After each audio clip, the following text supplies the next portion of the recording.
kalamidad, ng tagumpay o kabiguan, ng ligaya o lungkot. Kaya marapat lamang na tanggapin si Jesus bilang tagapagligtas at Panginoon. At matapos yun ay panariwain ang katapatan at paglapit sa Kanya bawat araw o day by day. Ang day by day ay naglalayong umalalay sa pang-araw-araw na pamumuhay. Narito po si Kuya Ed Lapis sa mensaheng pinamagatang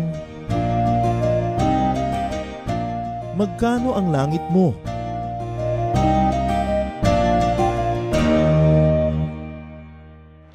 Nang ninais ng Panginoong Hesus na iligtas tayo sa ating mga kasalanan, nagbayad siya. Ang bayad ng Panginoong Hesus, ang kanyang sariling dugo, ang kanyang sariling buhay. Lahat ng transaction may bayad. Madalas hindi cash, pero may bayad. Everything has a price. What you want, you buy. You pay for. Often the price is prohibitive. That's why many people refuse to pay the price and not be able to get what they really want. Ang ligaya, ang langit, may halaga din. Ang tanong mga kapatid, magkano ang langit mo? Magkano ba talaga ang iyong kaligayahan? Panginoon, salamat sapagkat kayo na mismo ang nagpakita sa amin ng halaga ng pagbabayad ng tama. Nang ang iyong anak na si Jesus ay nagbayad ng kanyang dugo, ng kanyang buhay, para sa kaligayahan ng kaligtasan na aming tinatamasa at inyong hinangad para sa amin. Turuan mo kaming suriin ng buhay, suriin ang mga bagay na mahalaga sa amin, at suriin din ang kahandaan namin na magbayad ng tamang halaga para yung pinahahalagahan namin at mahal sa amin ay aming makamit. Forgive us our sins, O God. Cleanse us. May you minister to our hearts.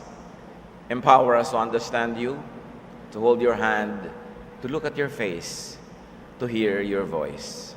Give us your peace so that we might give you full attention, O God.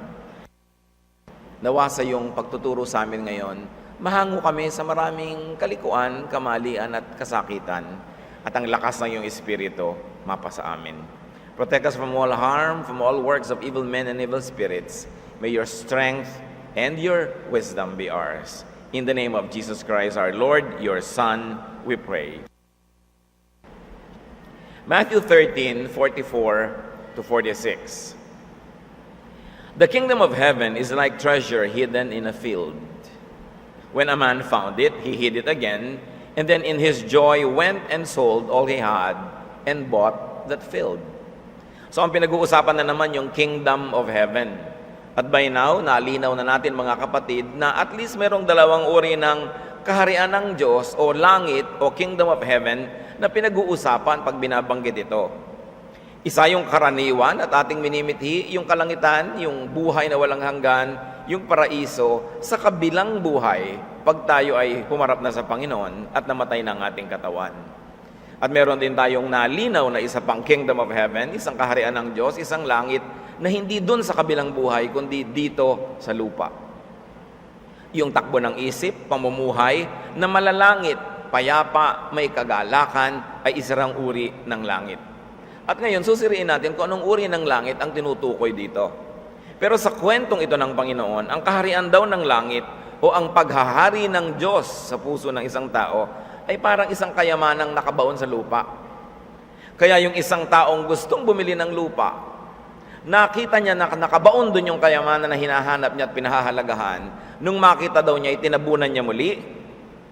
Nag-ipon siya, kinuha niya lahat ng pwede niyang perang ipambayad, binili niya yung bukid na yon para mapasa kanya yung nakabaon doon.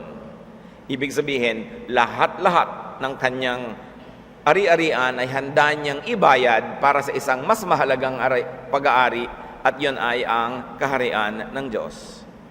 Verse 45, again, the kingdom of heaven is like a merchant looking for fine pearls. When he found one of great value, he went away and sold everything he had and bought it. Isa pang pangalawang katulad din na kwento na iba lang ng kaunti ang detalye. Ang kaharian daw ng Diyos, ang langit o ang paghahari ng Diyos sa ating puso ay parang isang negosyante ng perlas. Nung nakita niya talaga yung perlas na pinakamahalaga sa kanya, pinakamaganda at pinakagusto niya, ibinenta niya ang lahat ng kanyang ari-arian, maging ang kanyang mga iba't mamunting mga perlas, para makaipon siya at mabili niya yung tunay na mahalaga sa kanya. Ano ang kahulugan niyan sa atin? First of all, let's review the usual heaven that we know, that we commonly believe in. This is the heaven which means eternal life, paradise, or salvation.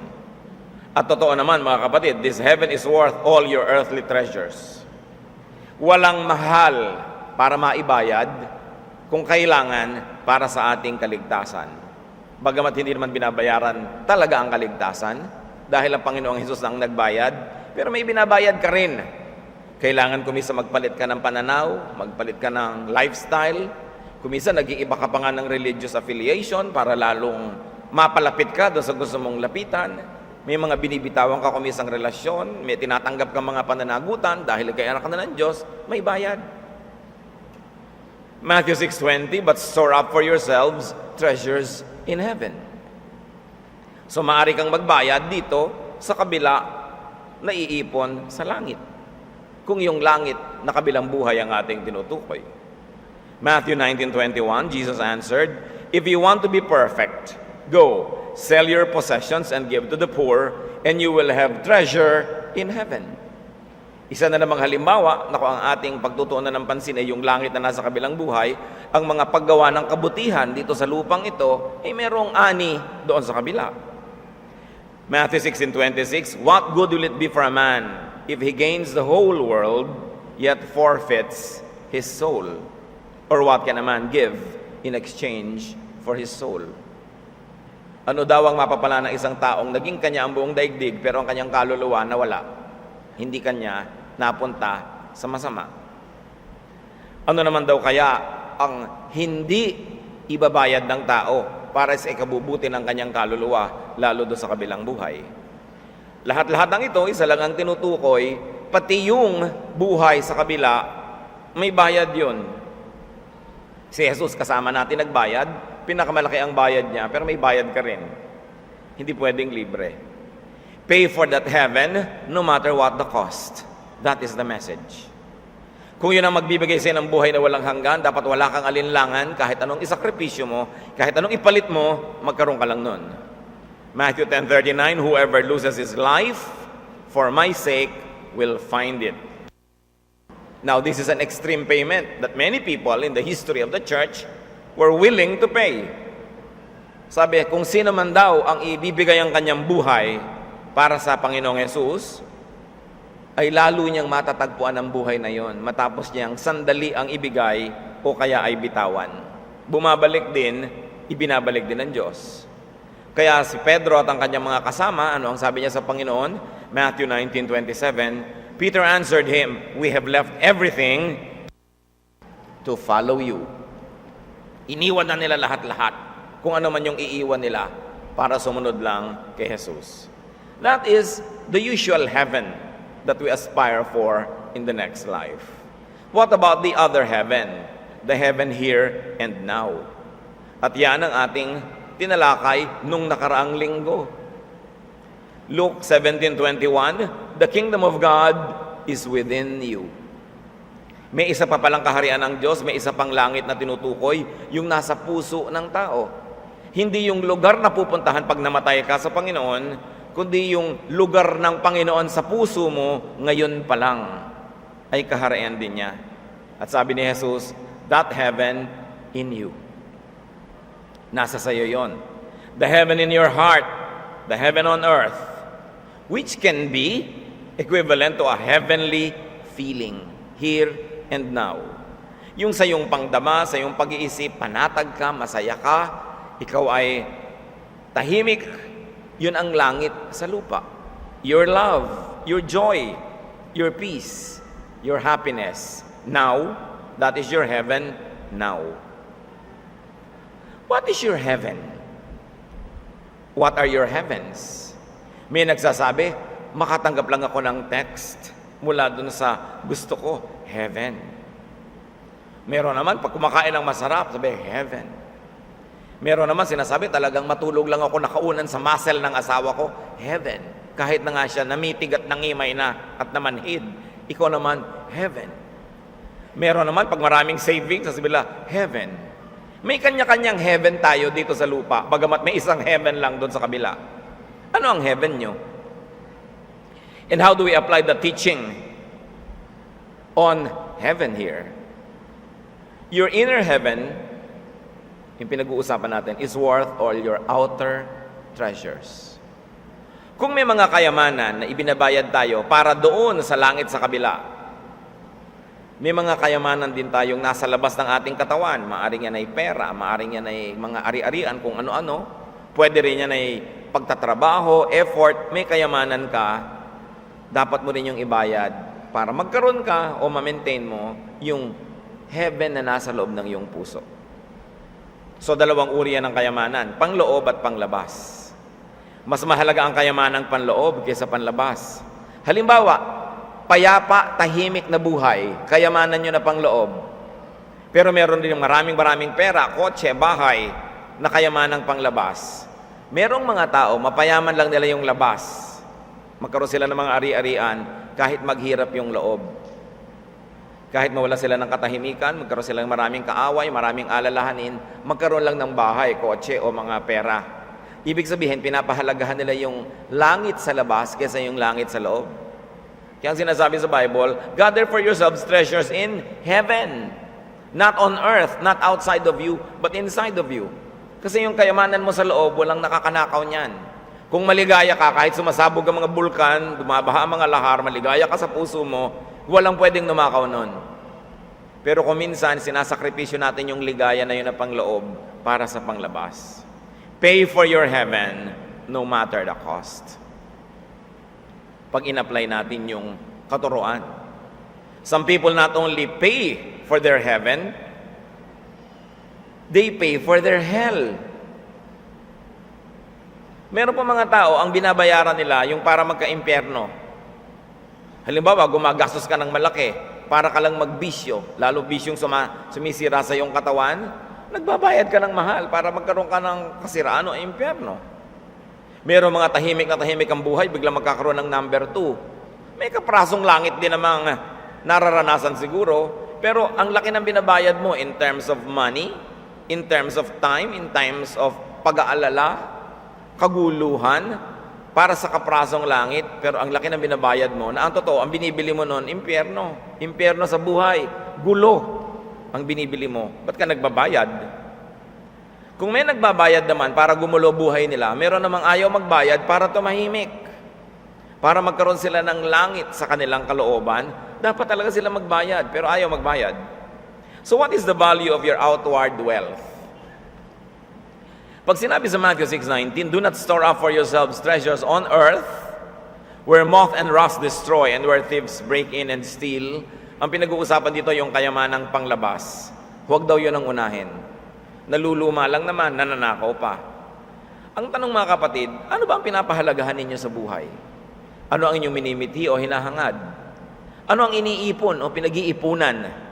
Anong ipinagmamalaki o pinagkakaingat-ingatan? Kasi kadalasan, yun ang langit nyo sa lupa. Ano kaya yun? Malinaw na ba sa inyo kung ano yung langit ninyo dito sa lupa? And why do many people not pay with the outward wealth? Halimbawa, ang langit ng marami, prestige. Yung sila ay sikat, kinikilala, bantog, hinahangaan. Pero ano ang kailangan mong ibayad para maging ganun ka? Kadalasan, ang binabayad mo yung katahimikan ng iyong loob, kapayapaan, para lang sa labas, sikat ka. Mahalaga ba yung langit na yon?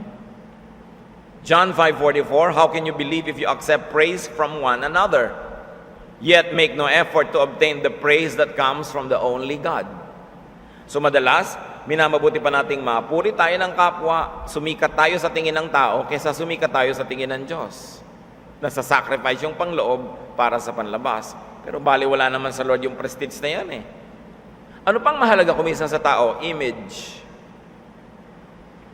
Meron akong anak, napariwara, napasama, itatakwil ko Para huwag sabihin ng community na konsentidor ako. Para sabihin ng community na kahit mali yung anak ko, tama pa rin ako. Many parents are like that. They take care only of their image. So, ang pinapahalagahan yung yaman na panglabas, yung tingin ng tao, hindi yung pangloob. Na sa loob ng puso mo, sa loob ng pamilya nyo, at least tahimik kayo at nagmamahalan. Puro pag-aalala tungkol sa mga magiging itsura, makikita ng tao. Matthew 6:25, therefore I tell you, do not worry about life or about your body, what you will wear. Hindi laging pinapahalagahan lang yung nakikita ng iba, kundi yung nakikita ng Diyos sa puso. Ano bang kayamanan ng iba? Appearances. Yung kunwari okay, kunwari tahimik, pero ang gulo-gulo, hindi tuloy na solve ang problem. Galatians 2:6, God does not judge by external appearance. And 1 Samuel 16:7, the Lord does not look at the things man looks at.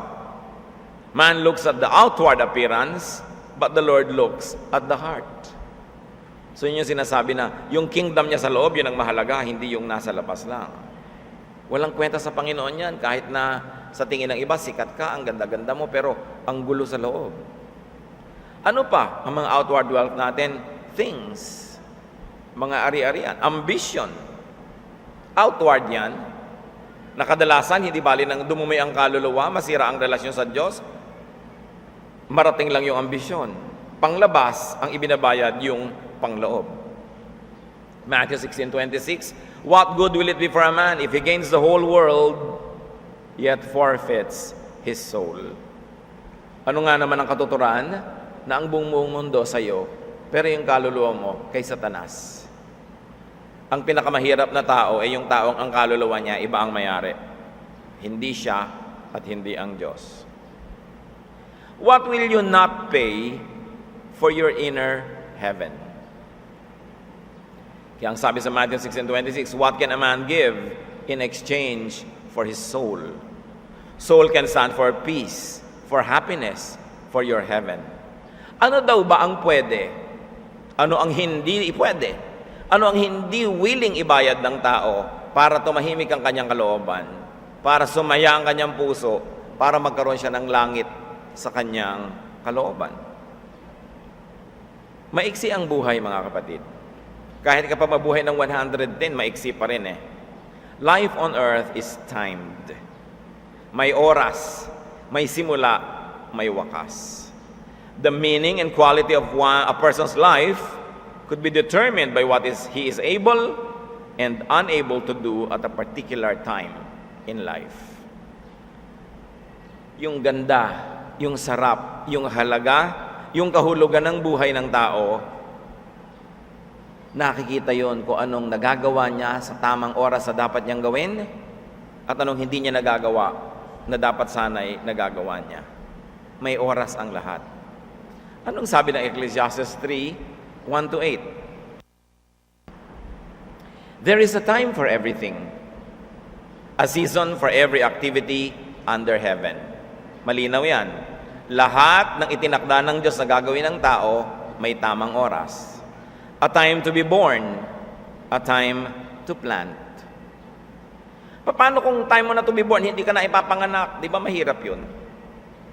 Panahon para magtanim ka, hindi ka nagtatanim. So sa panahon ng anihan, di ka aani. There's a time to heal, a time to build, a time to laugh, a time to dance, a time to gather, a time to embrace, a time to search, a time to keep, a time to mend, a time to speak, a time to love, a time for peace. This is heaven. Or these are many heavens. When you're able to be born, to plant, to heal, to build, to laugh, to dance, to gather what you like to gather, to embrace, langit yon. Hindi ba langit na pag may taong gusto mong yakapin, pwede mong yakapin, may karapatan ka't may laya kang yumakap? Isang uri ng langit. There is a time for heaven on earth.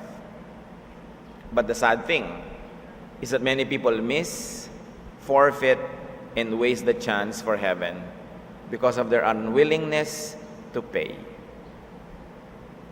Marami dapat tayong kaligayahan, Marami tayong kabuluhan, marami tayong kasiyahan, pero hindi natin nalalasap kasi ayaw nating magbayad.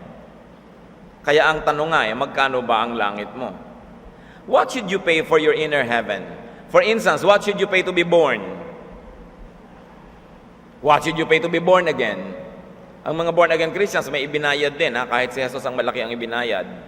What will you pay for you to have a new career? A new beginning? Even a new course?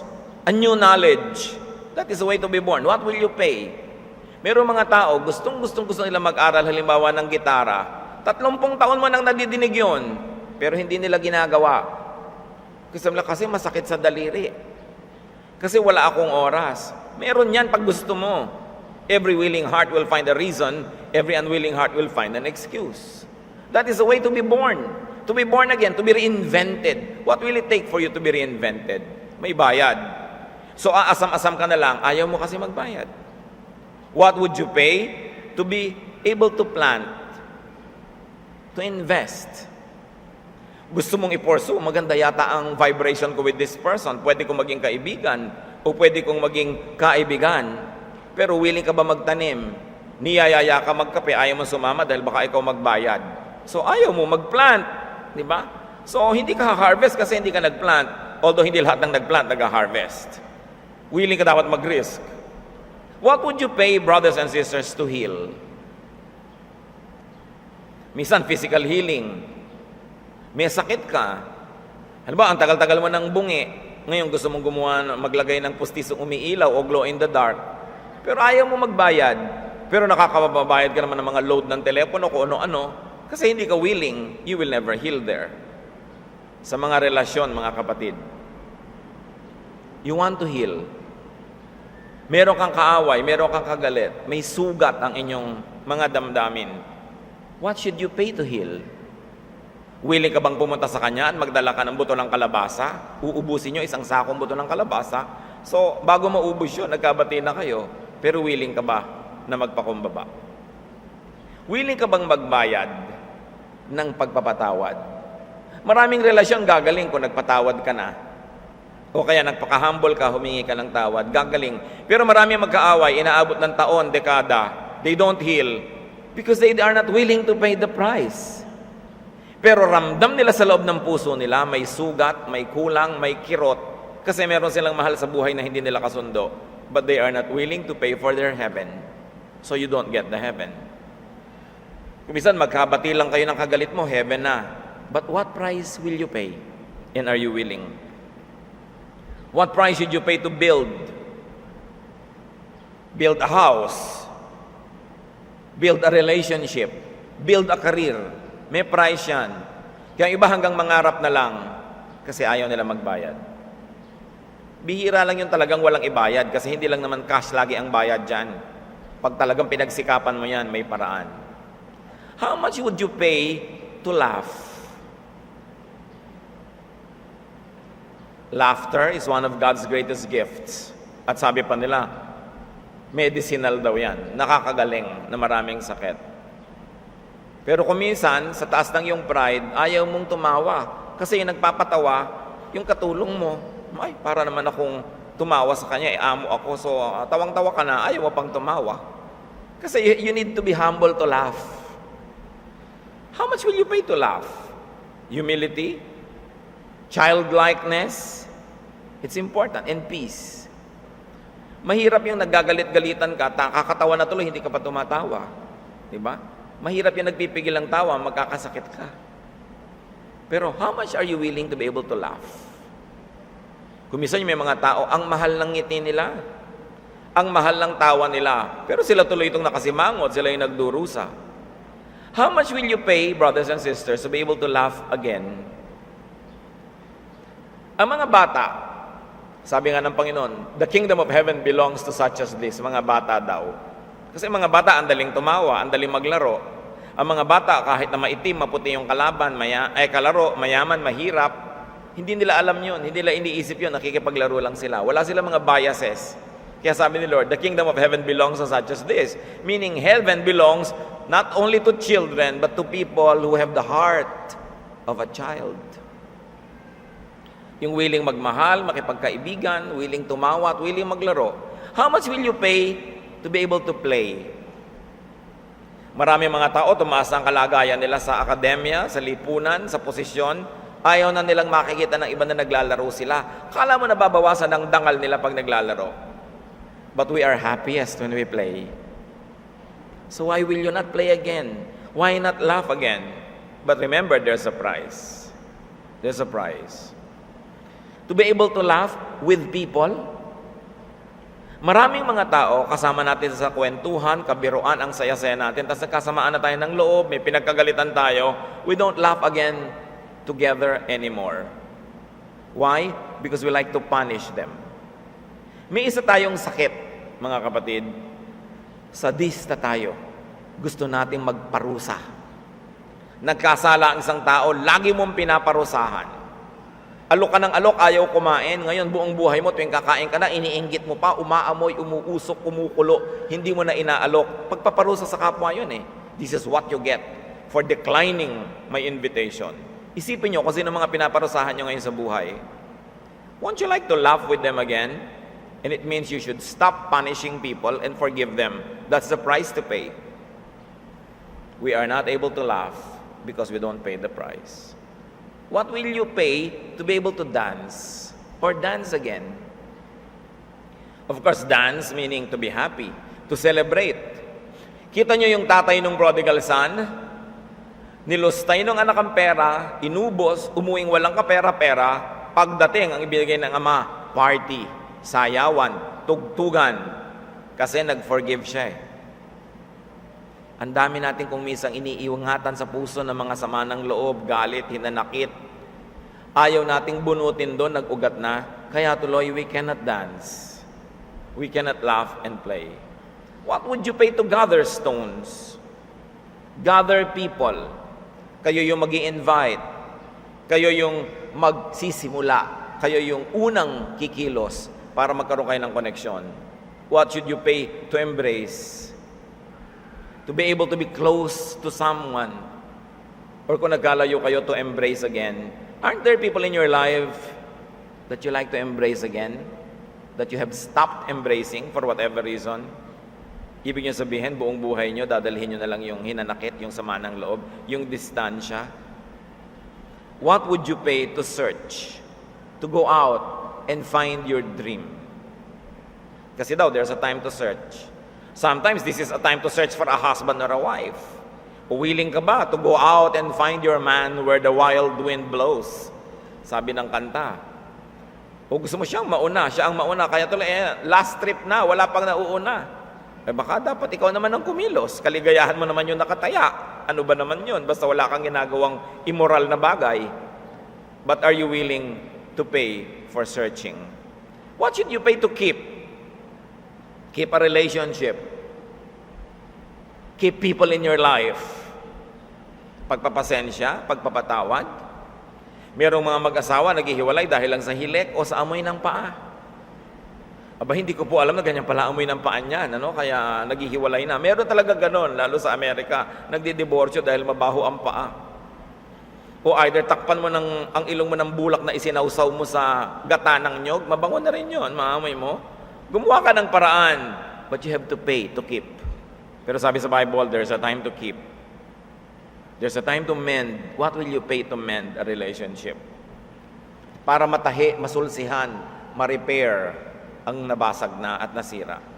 Meron nga dati mag-asawa, ang ganda-ganda ng samahan, na-discovery ng babae, meron palang pamilya yung lalaki sa kabila at may mga anak-anak pa. Aba, gusto ng barili ng babae ang kanyang sarili. Kaya lang ang ginagamit niya, replay, hindi niya maabot yung gatilyo. Sabi niya, teka, bakit nga ba sarili ko binabaril ko? Eh di yung asawa ngayon ang tinutukan, ano? Dahil mas madali nga naman kalabitin kung doon nakatutok. Hindi rin naman siyempre itinuloy. Tapos sabi ko, gumawa tayo ng paraan para magkasundo kayo. Hindi na po kami magkakasundo, parang yung antique na jar na yan. Itinuro niya yung antique niya na koleksyon. Nagkabasag-basag na. Sabi ko, kahit mo pag dikit-dikitin, it's not the same. Kasi kung mami, hindi kayo antique at hindi kayo jar. Tao tayo. Ang puso ng tao pwedeng ma-repair. Kasi may Diyos. Hindi pwedeng ayaw ko nang ma-repair. But willing ka ba magpa-repair? Yun eh. Willing ka ba magpatawad? Willing ka ba magsimula uli, maging bata muli? Kaya ang ginawa ng Panginoon, you must be born again. Diba? Pagka na-born again ka, ano nangyayari? Nagiging bata ka muli. Ngayon dapat, marami ng quality ang bata na huwag mo nang alisan. Doon ka na. Yung mapagpatawad, palatawa, mapalaro. Yung mabait, hindi namimili ng kalaro, hindi nagpa-practice ng discrimination. Yun ang mga kabutihan ng bata eh. What are you willing to pay to speak? Sometimes may gustong-gusto kang sabihin. Sama ng loob mo. Hinanakit mo.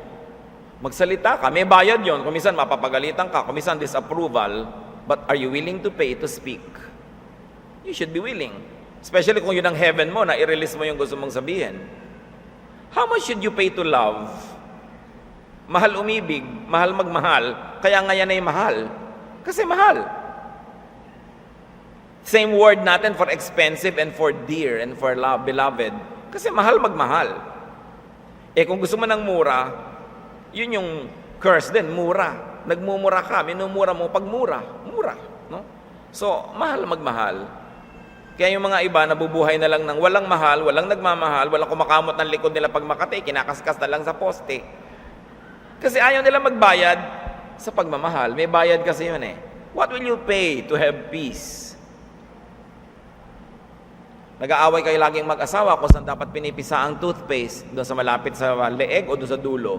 May mga mag-asawang linggo-linggo yan ang pinag-aawayan kung saan dapat pisain ang toothpaste. Ha? Gusto mo katahimikan? Bumili ka ng 2 toothpaste. Pwede naman, di ba? Extra money lang.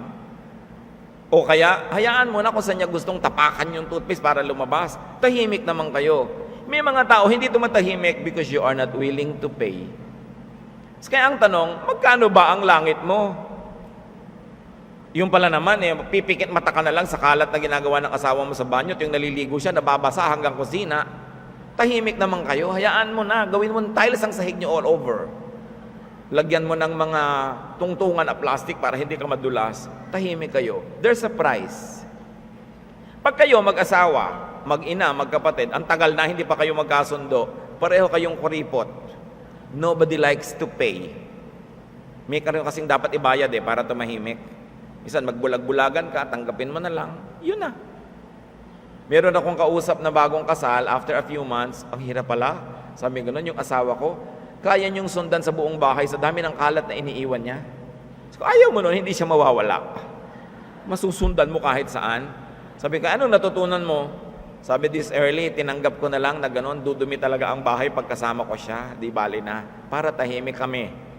O dito mahimik, may price. Siyempre, yung lalaki naman, kung ikaw yung kalat ng kalat, matuto ka rin to pay the price. Mag-ayos-ayos ka dyan, para naman hindi lumayo yung asawa mo sa'yo o mainis. How much will you pay to have a life? What is your life? Masaya ba kayo sa buhay nyo? Parang malungkot naman kung mamamatay ka na lang, hindi ka pa subaya kahit kailan, hindi ka pa nakahiram ng kahit konting saya. Kasi puro kapag timpi, puro pagpipigil, puro image, puro makasarili, puro pride, di ka nasasaya. Kailan pa? So hindi bale may langit naman sa kabila. Yes, meron. Pero nasayang yung langit dito. Dapat kasi meron din. So marunong ka dapat mag-adjust. What should you pay to have and to live your life? Nakakalungkot kasi mga kapatid, marami sa atin, hindi tayo nabubuhay ng buhay natin. Nabubuhay tayo para sa ating audience. Yung, bakit ka ba laging nakaganyan tuwing lalabas? Siyempre, para magandahan yung mga titingin sa akin. Kung pagod na pagod ka ng kakakabit ng kilay, pwede namang wala kang kilay, lumabas ng bahay, di masaya ka. Ano ngayon kung wala kang kilay? Pero marami tayong ginagawa para sa iba lagi. O bakit laging ganyan ang suot mo? Yan ang gusto ng asawa ko ang suot ko. Ba't hindi mo sa kanya ipasuot? Gusto pala niya, ganyan. Siya magsuot. May katawan ka Basta naman hindi mo ibinibilad na para kang daeng na nakabilad sa arawan. Siyempre may asawa ka, may pananagutan ka maging disente. Pero mga asawa, huwag nyo nang pakialaman kung ano yung sinusuot ng asawa nyo. Katawan niya yun Ngayon, kung meron kayong gustong isuot sa sarili nyo, isuot nyo. Gusto nyo magbota habang natutulog? Bahala kayo. Pero ayaw niya gusto niya maginhawa. Marami kasi mga tao, mga kapatid, lalo sa mag-asawa, ang pinapahalagahan nila yung image nila sa labas. Wala silang pakialam sa damdamin ng asawa nila. Diba? Kuminsan nga may mga asawa, ikinokorek pa yung mistake ng asawa sa harap ng iba. Alam nyo, may asawa kayo, mas may mistake yung asawa nyo sa harap ng iba, ikinokorek mo. Yabang yun eh. Gusto nyo lang patunayan sa iba, yung asawa ko hangal, pero ako hindi, alam ko tama, kaya tinuturo ko sa kanya. Pinaparinig ko sa inyo para malaman yung ako, alam ko, siya hindi niya alam. Yun, wala nang ibang dahilan yun. Kasi kung gusto nyo talagang turuan ng asawa nyo, privately, quietly, hindi sa harap ng iba para hindi mapahiya. Tinataas nyo ang sarili nyo, ibinababa nyo siya. Kaya siguro, ayaw niya kayong makasama, huwag kayong magtataka. Kasi mahirap yung kasama na yung buhay niya nilalagay niya sa'yo. Halimbawa, saging ka, tapos gusto ng mangga, ikabit yung sanga niya sa'yo, at doon siya mamunga habang nakakabit siya sa'yo. Di ba saging ka, mangga siya, di mamunga siya as mangga. Saging ako ba't ka sa akin mag-graft?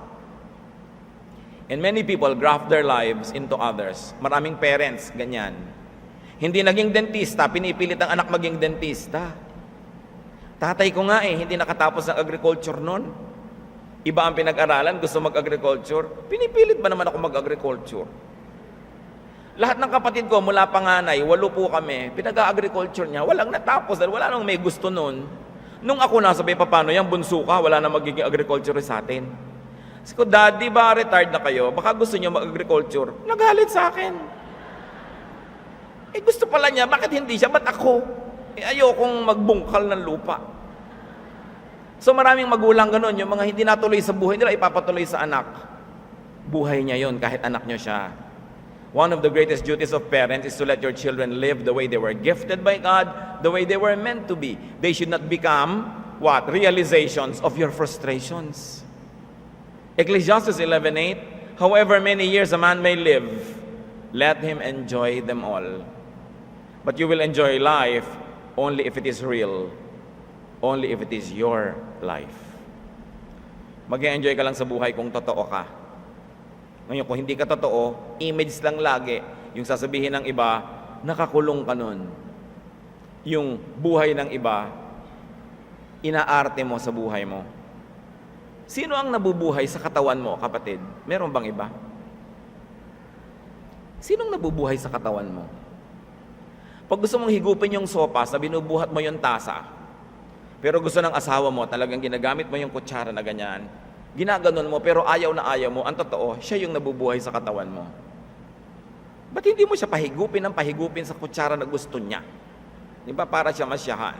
Why do we make people live our lives for us? It's unfair. Sinong nabubuhay sa inyo? Tatay nyo? Marami sa atin, sobrang nadumi na ng magulang, matagal na silang pumayapa, hanggang ngayon, nakatira pa tayo sa anino nila, hindi pa tayo nagiging tayo. Kailan ka palalaya? May mga nabubuhay sa atin, yung nanay pala natin, yung asawa. Yung iba pa nga ang nabubuhay daw sa kanila, si Rizal, si Bonifacio. Abay, nabuhay at namatay na yon. Ikaw, mabuhay ka bilang kung sino ka. Kung hindi ikaw ang mabubuhay sa katawan mo, sino? At kung hindi ka pa mabubuhay ngayon bilang ikaw, kailan pa? Parang UP. Pero ang point, are you real? Totoo ka ba o peke? Kasi habang peke yan, hindi ka sasayad sa lupa, hindi ka talaga sasaya. Ang problema, lumilipas ang panahon. Ilang taon, ilang dekada na pumayag ka na iba yung nabubuhay sa katawan mo. You must reclaim your life and you must regain and have your heaven on earth. And that heaven can be had when you live according to God's design for you, when you are true to yourself, and when you are willing to pay the price to be true to yourself. What do you keep that you do not really need? Kuminsan you have a job that you don't really want kasi mas malaki ang bayad, pero may mas gusto ka, mas maliit ang bayad. Pumili ka, ano ba talagang gusto mo? Mabuhay lang para kumita at maghanap buhay, o mabuhay ka sa paraang ikaliligaya mo kahit konti lang yung pera? Pag marami ka namang kinita, bibilangin lang mga kamag-anak mo yan tutulungan ka nilang gumastos, ang ending wala rin pero ikaw yung hindi masaya. What do you really keep that you don't need? Like an image, a pressure in life. Dapat tayo na nasa Panginoon, hindi lang tayo napalaya sa impyerno sa kabilang buhay, dapat napalaya na rin tayo sa impyerno ngayon. At impyerno na lagi kang may image. Kunwari mayaman ka, hindi naman. Kunwari, matalino ka, hindi naman. May nag-joke, tawaan sila, tawa ka na rin, pero ang totoo, ninenervyos ka dahil hindi mo naintindihan kung ano yung pinagtatawanan. Diba? Bakit ka hindi maging totoo para ka sumaya? Hindi ibig sabihin na kung ano yung totoo, yun na lang. Start from there and then improve yourself. Hindi naman yung totoong ganun ka na lang, habang buhay ganun ka na, pwede mo naman improvein. Marami tayong iniingatan din natin kailangan. Parang bato na nasa loob ng sapatos mo, naglalakad ka, ang sakit, ba't di mo itapon? Hindi mo kailangan eh. What do you keep that you don't really want in life? But to throw that away, what will it cost you? May bayad din eh. Gusto mong tanggalin ang isang bahagi ng buhay mo na ayaw mo naman talaga, may bayad yun. Willing ka ba? And then the other question is, what do you really want?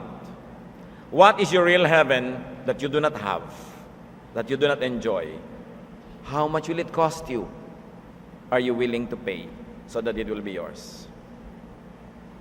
Search for the treasure that you really value, and when you find it, pay everything you have for it.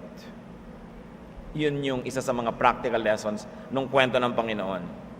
Yung negosyante ng alahas, nung nakakita ng mahalaga sa kanyang perlas, lahat ng iba niyang mga hiyas, ibinenta niya para ma-afford niyang bayaran yung gusto niya. Ano ba talaga ang gusto niyo sa buhay? Pwede nyo namang ibayad yung lahat ng iba na mahalaga pero hindi pinakamahalaga para magkaroon kayo nun. Bakit? Minsan lang kayo mabuhay sa mundong ito. Dapat nyo yung makamit. Dapat nyong maramdaman yung langit na yun, na natupad ang gusto nyong matupad, nayakap nyo ang gusto nyong mayakap, nakain nyo ang gusto nyong kainin, nagawa nyo ang gustong gawin, basta hindi labag sa kalooban ng Diyos. This is the pearl of great value. Siyempre, unang-una, Diyos yun, salvation yun. Ibayad nyo whatever it takes to have God in your life and to be saved. And then think not only of heaven in the future, but also heaven now. Huwag kayong magpalito. Huwag kayong pumayag na lituhin kayo ng mga pang-araw-araw na trabaho, pagkaabala, mga pangangailangan, mga emergencies that urgent matter. Huwag kayong malito kung ano talaga yung mahalaga sa inyo. Many really important things are not urgent. That's why we neglect them. But many urgent things are not really important. They are just urgent. And we suffer under the tyranny of the urgent. Lagi nating inuuna yun, nagmamadali, kahit hindi naman talaga yun ang mahalaga. And there is nothing more bitter or vain than a person advanced in years, possessed by regrets. Dahil hindi na niya magagawa pa yung ninais niyang gawin dahil nilampasan na siya ng panahon. Mahalaga yan. Huwag sayangin ang buhay. Live your life to the full, in accordance with how God made you, in accordance with how God calls you. Yun ang langit mo sa lupa. Yung maging ikaw ayon sa disenyo ng Diyos. Yung nasong ka sa tamang kalalagyan, sa tamang lugar, sa tamang papel. Sabi ng Panginoong Jesus, John 10:10, I came that they may have life and have it to the full. Ano ang magiging buhay mo? Ano ang magiging sayo? Ano ang pwede mong makuha sa mundong ito? Yun lang handa kang bayaran para mapasayo. Dapat bayaran. May pangarap ka, magbayad ka para matupad yun. May ninahangad ka, magbayad ka. Kaya ang tanong, magkano ang langit mo? Huwag kang maging kuripot. Huwag kang maging duwag. Pay and enjoy your God-designed and God-given life. Magbayad ka at tamasahin mo ang langit mo dito sa buhay. Ama, salamat sapagkat lahat kami binibigyan mo ng langit dito sa lupa. Lahat kami binigyan mo ng lugar sa aming puso kung saan pwede kang manahan, na pag nasisihan ka sa amin ay tatamasa kami ng napakarami mong pagpapala. Ituro mo sa amin ang dapat naming kalagyan. Ituro mo ang dapat naming ibayad para tumahimik ang buhay namin, para magkaroon kami ng kapayapaan, kaligayahan, laro, saya, sigla. Ipakilala mo sa amin ang mga inaalagaan naming hindi naman dapat. Minsan para kami nag-aalaga ng mga ahas at mga salot sa buhay namin, hindi namin kailangan. Give us the courage to throw them away. And give us the courage, O Lord, to chase what you have in store for us. Magbulay-bulay tayo mga kapatid. Sikapin nating alamin at kung alam na natin, magpasya, magkaroon ng lakas ng loob na manindigan at hanapin ang dapat nating kalagyan sa buhay na ito. At tiyakin natin, hindi tayo hadlang sa ating kapwa, lalo sa mga mahal natin sa buhay, sa paghahanap din nila ng langit nila dito sa lupa. Ama, sa pananahimik namin, kausapin niyo po kami at ibunyag niyo rin sa amin kung kami nagiging hadlang na ang mga mahal namin sa buhay maging totoo sa kanilang mga sarili, hanapin ang kalalagyan nila at magkaroon ng ganong ligayang sa iyo nagmumula. Sa katahimikan namin, Ama, kausapin niyo po at turuan kami.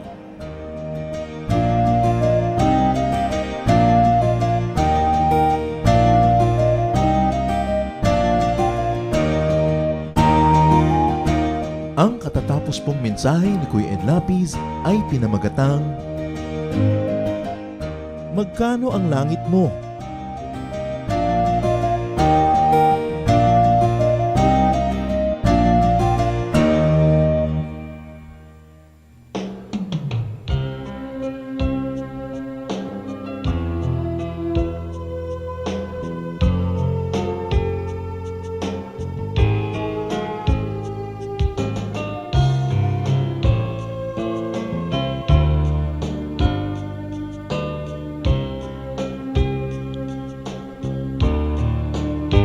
Tulungan mo akong sundin ang iyong mga utos.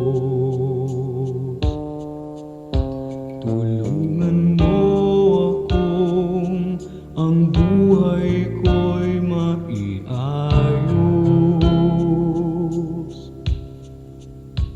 At sa mga tukso, tulungan mong pigilin ang sarili ko.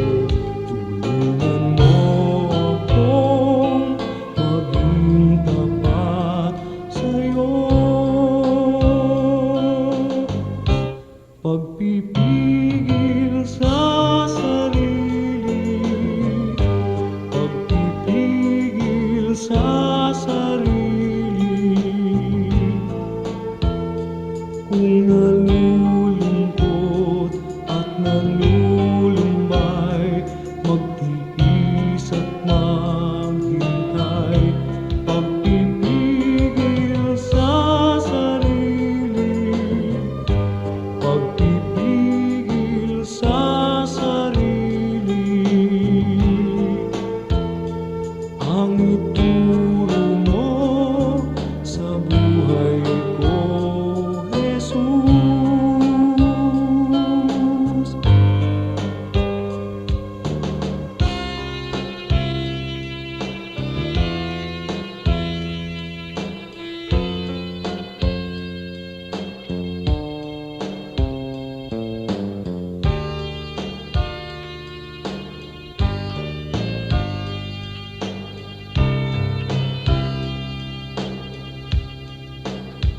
At sa mga tukso'y tulungan mong pigilin ang sarili ko.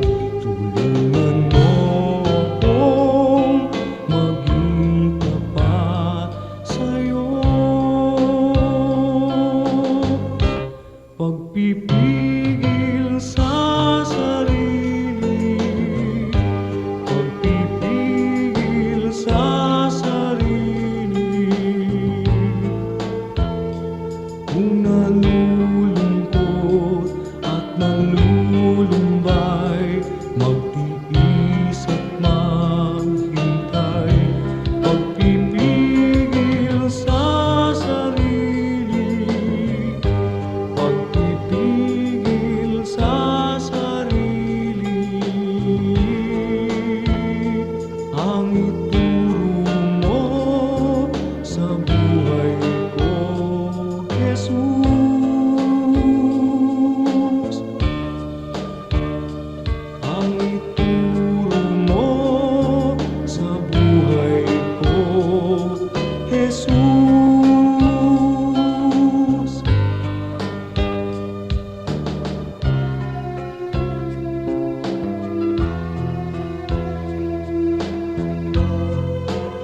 bakit ang mga eskwelahan napakahilig mag-field trip sa mga noontime shows?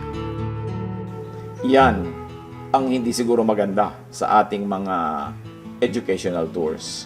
Dapat ine-emphasize natin mga museum, mga handicrafts, living traditions ng bawat bayan, mga galleries para ma-develop yung artistic taste and affinity with cultural heritage ng mga bata.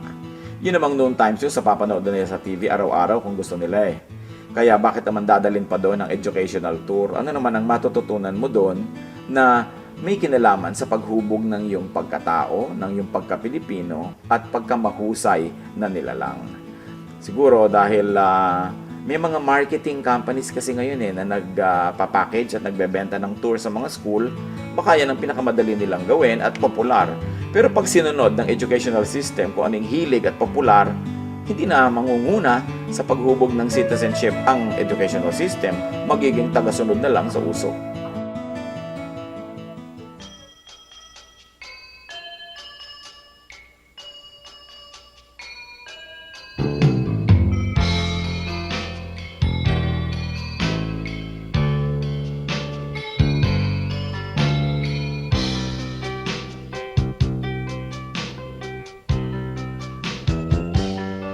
Nais kong mamasdan ang ngiti sa bawat labi, kagalakalay maghari kailanman.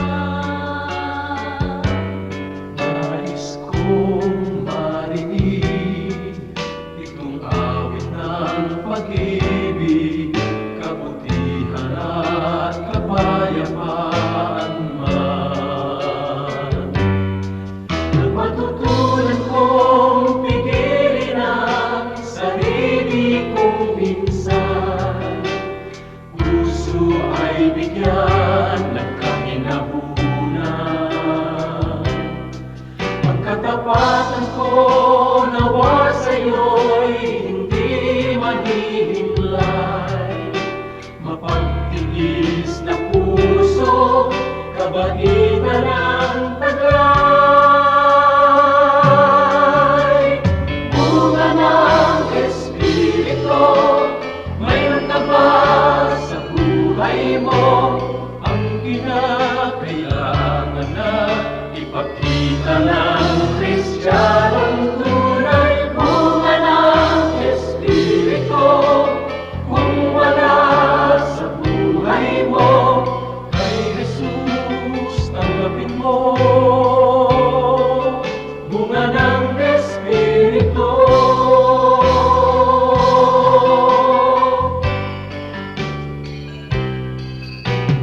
Kay Jesus tanggapin mo. Bunga ng Espiritu.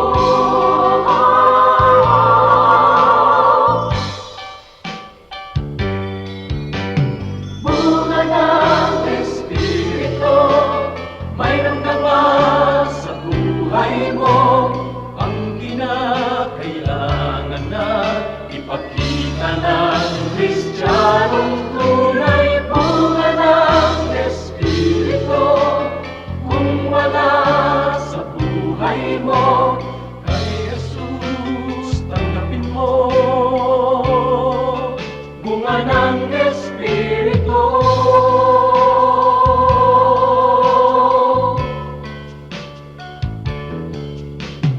Kay Jesus tanggapin mo. Bunga ng Espiritu.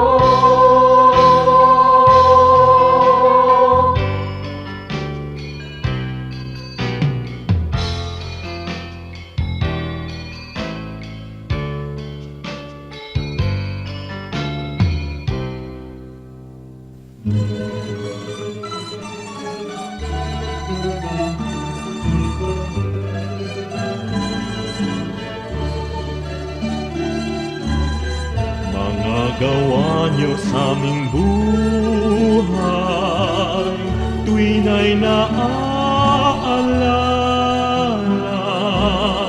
Kayo'y laging tapat na tunay, puno ng pagpapala.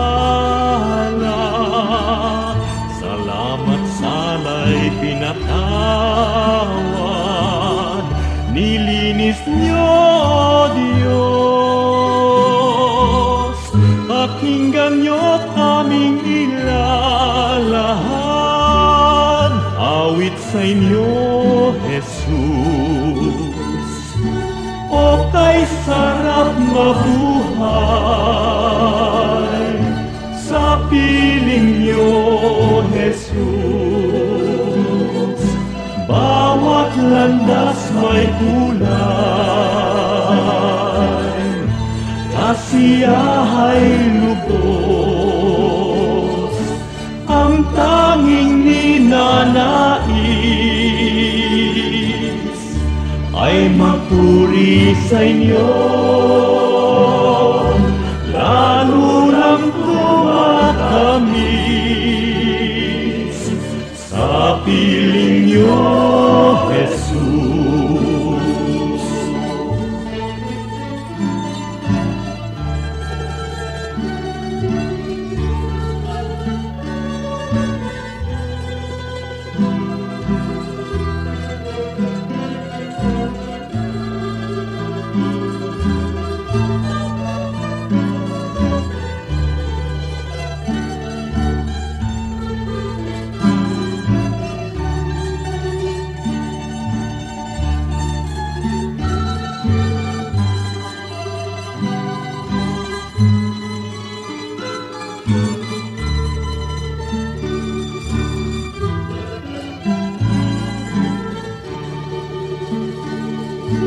O kay sarap mabuhay sa piling niyo, Jesus. Bawat landas may kulay, kasiyahay lubos, ang tanging ninanais ay magpuri sa inyo, lalo lang tumatamis sa piling niyo, Jesus.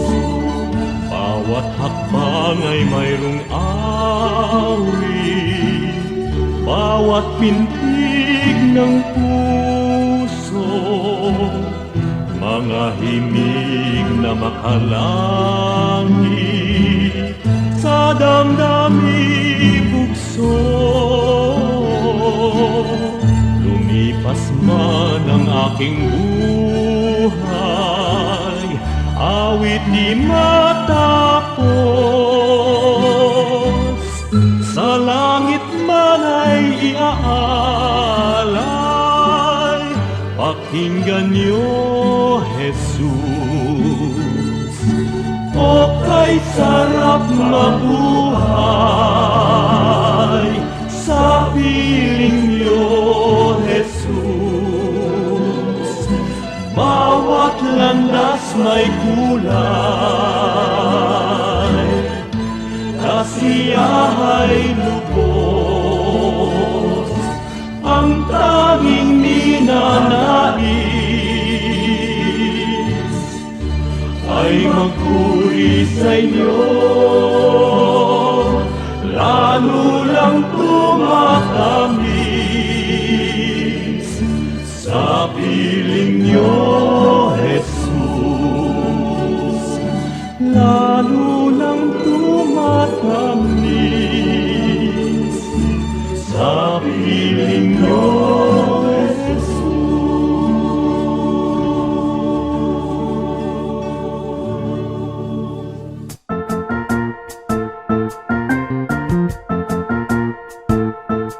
Oras na po para pansamantalang magpaalam ang programang Day by Day. Tayo po'y magsama-sama tuwing ika-6 hanggang ika-7 ng umaga, araw-araw. Magandang umaga po at mabuhay ang Panginoong Hesus!